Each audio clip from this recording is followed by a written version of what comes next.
Lock the doors behind them. We've gotten rid of thousands. I withdrew the United States from the corrupt World Health Organization. I withdrew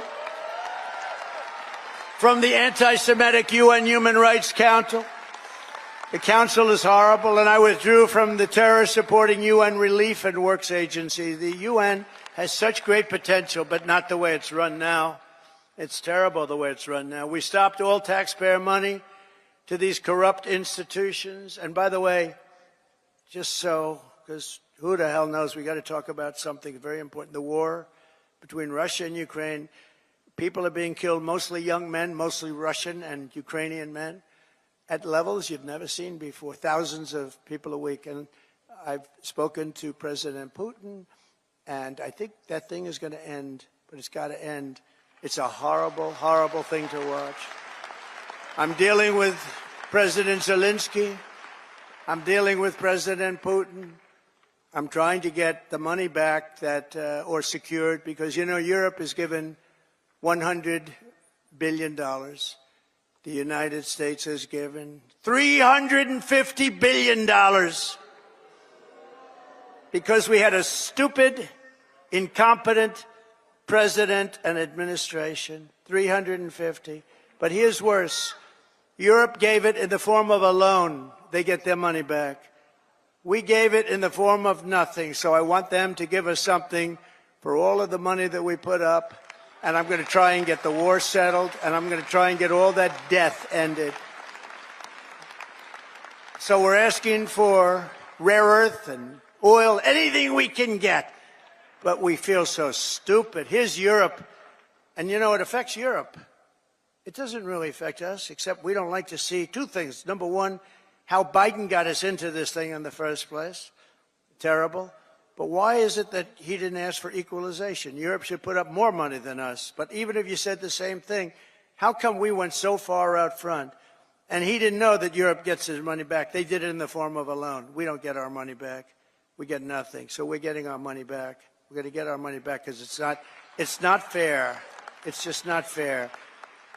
And we will see. But I think we're pretty close to a deal, and we better be close to a deal, because that has been a horrible situation. It would have never happened if I were president. And by the way, October 7th, Israel would have never happened if I was president, too. It would have never happened. Iran was broke. They had no money for Hamas or Hezbollah. They had no money to give. Everybody knows that. Jewish people in the audience know that. Iran was broke. They were not giving money around. And when I got out, they took all the sanctions off Biden, and Iran became rich very quickly. With oil, you can become rich very, very quickly. And the rest is history. What a horrible thing. Even though the hostages are coming back, I saw it this morning where we got 6 more back. Biden got none back, by the way, just so you understand. None. 0. He would have never gotten any of them back. But they're coming back in pretty bad shape. It's a horrible thing, and many are dead. Many are dead. So we'll see how that all ends up, but it's a horrible thing. But I just want you to know we're working on that. That's a very big part of it. And I don't like talking about it because we're in the middle of negotiations, but it's a very, very sad, it would have never happened.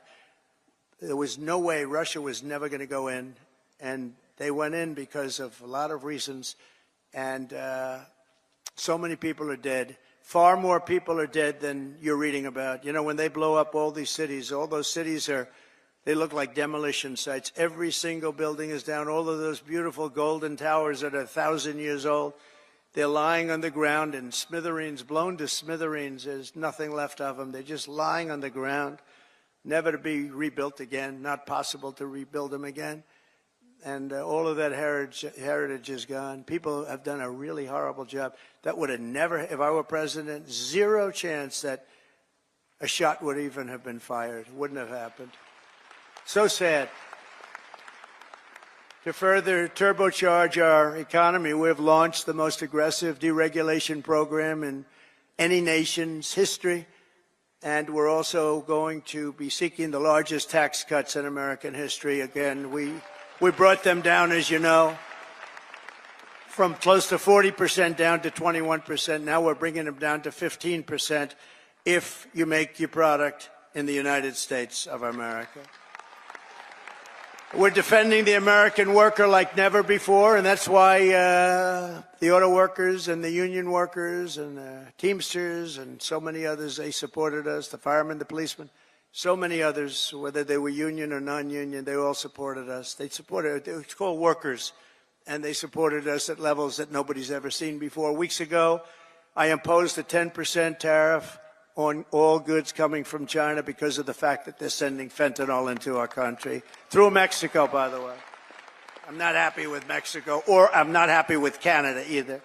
I imposed 25% tariffs on all foreign steel and aluminum, and I will soon impose reciprocal tariffs on any country that charges us. And by the way, the reciprocal means they charge us, we charge them, same thing. So nobody can be upset, right? But we have countries charging us 200%, and we charge them nothing. They charge us, we charge them. Our country's going to become rich again, very rich. I always say it's my favorite word in the dictionary.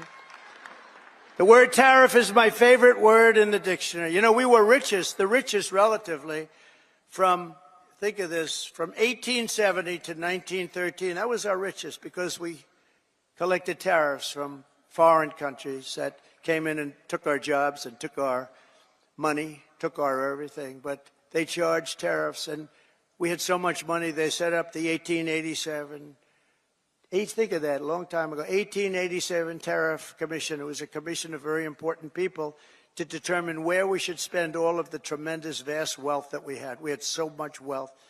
Wouldn't it be nice today? Of course, now we give it away to transgender this, transgender that. Everybody gets a transgender operation. It's just wonderful.